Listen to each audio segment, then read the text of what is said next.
नीता की नई नई शादी हुई थी। नीता अपनी बुआ जी के पास जा रही थी, यही कहने के लिए कि बुआ जी, आप और एक हफ्ता मेरे साथ रुक जाइए। मैं इस घर में नहीं हूँ। आप एक हफ्ता और रुक जाओगे तो मुझे अच्छा लगेगा। बुआ जी, आप क्या सोच रहे हो? आप रुक जाइए ना, मेरा मन नहीं लग रहा है यहाँ। अरे बेटा, सबकी शादी होती है और सबके मन नहीं लगता। थोड़े दिनों बाद तुम्हें इसकी आदत लग जाएगी। अगर तुम इतना कह रही हो तो मैं और एक हफ्ता यहाँ रुक जाती हूँ, ठीक है? फिर तो तुम्हारा मन यहाँ लगेगा ना। नई नई शादी होती है और एक औरत अपने घर छोड़ के दूसरे घर आ जाती है। आप सही कह रही हो बुआ जी, मुझे ये आदत लग जाएगी, लेकिन आप अगर रुकोगी मुझे अच्छा लगेगा। ठीक है बेटी, मैं रुक जाती हूँ। तुम ये बात अपनी सास को जाके बता देना। मैं एक और हफ्ता तुम्हारे लिए यहाँ रुक रही हूँ। बेटा, तुम बहुत प्यारी है। अरे, मेरी बेटी भी बहुत जल्दी चली जाती है। क्या करूं मैं मेरी बेटी का?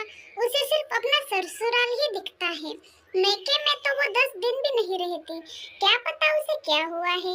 वो हमेशा अपने ससुराल की तारीफ करती रहती है। मैके में रुकने के लिए वो तो नहीं ही कहती है। चलो, अच्छी बात है, मेरी बेटी को बहुत अच्छा ससुराल मिला। अब मैं मेरी बेटी के साथ यानी मेरी बहू के साथ भी काफी अच्छे से रह सकती हूँ। मुझे कोई दिक्कत भी नहीं है। अभी ये मेरी ननद अब यहाँ कब तक रहेगी क्या पता। सब लोग तो शादी होते ही चले गए, लेकिन ये अभी तक जाने का नाम नहीं ले रही है। क्या पता क्या कर रही होगी। चलो जाके तो देखती हूँ क्या कर रही है, वरना इस वो तो सोच ही रही होगी कि और 8-10 दिन में यहाँ रुक जाऊँ। मैं अपने बहू से ही पूछ लेती हूँ। बेटा बहू, आ जाओ यहाँ, मुझे तुमसे कुछ बात करनी है। तभी बहू अपनी सास के पास चली जाती है। सुनो तो बेटा, वो मेरी ननद चली गई क्या? मुझे उनसे कुछ एक दो पुरानी साड़ी घर में रखी हुई थी, मुझे वो देनी है शादी के लिए। जाने दो, क्या कर देना है नई नई साड़ी दे के उसको। क्या बात कर रही हो तुम और क्या सोच रही हो ऐसा? चलो जाके देखेंगे वो क्या कर रही है। तभी नीता कहती है, माँ जी, आप ऐसे कैसे कर सकती हो? दीदी को तो आपने इतनी अच्छी अच्छी साड़ियाँ दी है और सोने की अंगूठी भी दी है, और आप अपनी ननद को ऐसा क्यों कह रही हो? आप काफी गलत कर रही हो। मैं आपको अब कैसे समझाऊं? आप जैसा करोगे मैं वैसा ही सीखूंगी। आप जैसा अपनी ननद के साथ करोगे, मैं भी वैसा मेरी ननद के साथ करूंगी। तुम्हें काफी बदतमीजी से बात कर रही हो। एक दिन भी नहीं हुआ यहाँ आके और मुझे बता रही हो। माँ जी, ऐसी बात नहीं है।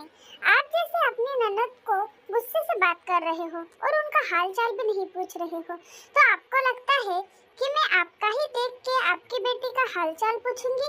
आप जैसा कर रही हो वैसे तो मैं भी कर सकती हूँ, क्योंकि मैंने आप ही से देख के सारी चीजें की है। इसलिए कह रही हूँ, आप भी अपने ननद के साथ अच्छे से रहिए, ताकि मैं भी आपसे यही सीख पाऊँ कि अपने ननद से कैसे रहते हैं और कैसे अच्छे से बातें करते हैं। तभी नीता की सास कहती है, तुम बहुत समझदार हो बेटी, तुमने तो आज मेरी आंखें खोल दी। तुम गलत नहीं हो, सही साबित कर रही हो। ठीक है, मुझसे गलती हो गई, मैं आगे से ऐसा नहीं करूंगी। और तुम भी देखना, मैं जैसा करूंगी तुम वैसा ही करना, ठीक है? आगे से मैं तुम्हारे साथ और मेरी ननद के साथ कभी गलत व्यवहार नहीं करूंगी। जी माँ जी, जैसा आप करोगे मैं भी वैसा ही करूंगी। शायद भाभी को अच्छा नहीं लग रहा है मैं आ रह गई हूँ, तो एक काम करती हूँ, मैं कल ही चली जाती हूँ। ना ही भाभी ने एक साड़ी दी है और ना ही मेरे घर वालों के बारे में भी पूछा है। ठीक है, मैं कल जाऊंगी और सबके लिए साड़ियाँ और मेरे घर वालों को साड़ियाँ लेके आऊंगी। सीमा की भाभी एक बैग लेके अपने पास आ ही रही थी और सीमा की भाभी कहती है, सुनिए दीदी, मैंने आपके लिए 5 साड़ियाँ खरीदी की हैं और 11,000 का शगुन भी रखा है। आखिर आपके भतीजे की शादी थी, आपको क्या लगा मैं आपको भूल गई हूँ? वो थोड़ा सा सामान यहाँ वहाँ देखने से और मेहमानों के साथ देखने से मैं भूल गई थी। आप मुझे माफ कर दीजिए। ये देखिए, इसमें 5 साड़ियाँ हैं, ठीक है, और 11,000 का शगुन है। आपको क्या लगा भाभी? अरे ऐसी बात नहीं है, आपने मुझसे प्यार से बात की, मेरे लिए वही बहुत है। और ये सारी चीजों की क्या जरूरत थी भाभी?